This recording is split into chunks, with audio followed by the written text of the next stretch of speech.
सोनू को माँ ने सब्जियां लाने बाजार भेजा था। घर लौटकर उसने किचन में थैला रखा और माँ को आवाज देने लगा। माँ उसके छोटे भाई को कमरे में बैठकर होमवर्क करा रही थी। सोनू 12 साल का था और उसका छोटा भाई बंटी 5 साल का।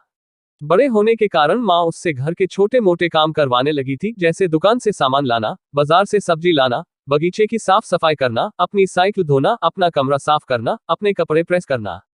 सोनू काम तो करता, लेकिन उसके मन में हमेशा रहता कि मुझे इतना काम करना पड़ता है और इसके बदले मुझे कुछ भी नहीं मिलता। आज उसने सोच रखा था कि इस बारे में अपनी माँ से बात करेगा, लेकिन उसकी हिम्मत ही नहीं हुई। इसलिए उसने एक कागज में सब कुछ लिखकर माँ को देने का मन बनाया। कुछ देर बाद वह कागज लेकर कमरे में गया, जहां उसकी माँ बंटी को होमवर्क करवा रही थी। उसने चुपचाप कागज माँ के सामने बढ़ा दिया और माँ के कागज लेते ही कमरे से बाहर आ गया। माँ कागज पढ़ने लगी। उसमें लिखा था, माँ मैंने इस सप्ताह जो भी काम किया, उसका हिसाब इस कागज में लिख रहा हूँ।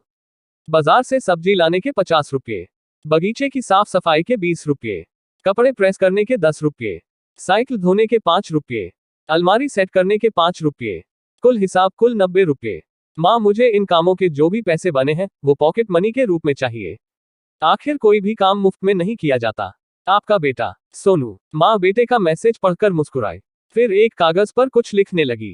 कुछ देर बाद वो आंगन में गई, जहां झूले पर सोनू बैठा हुआ था। माँ ने कागज उसके आगे बढ़ा दिया। सोनू ने कागज लिया और पढ़ने लगा। कागज में लिखा था, बेटा तुमने अपना हिसाब दिया, अब मेरी बारी है, ये मेरा हिसाब। 9 महीने मैंने तुम्हें अपनी कोख में रखा, उसकी कीमत कुछ नहीं। तुम भूखे होते थे तब तुम्हें अपना दूध पिलाने की कीमत कुछ नहीं। तुम छोटे थे तब तुम्हारा ख्याल रखने की कीमत कुछ नहीं। इन सबसे बढ़कर तुम्हारे लिए मेरे प्यार की कीमत तो लगाई ही नहीं जा सकती, वो तो अनमोल है। ये पढ़कर सोनू की आंखों से आंसू बहने लगे। वो भागकर अपनी माँ के पास गया और उनसे लिपट कर बोला, सॉरी मम्मी, मैंने कभी सोचा ही नहीं कि आपने मेरे लिए क्या क्या किया है, कितनी तकलीफें सही है। I love you mummy.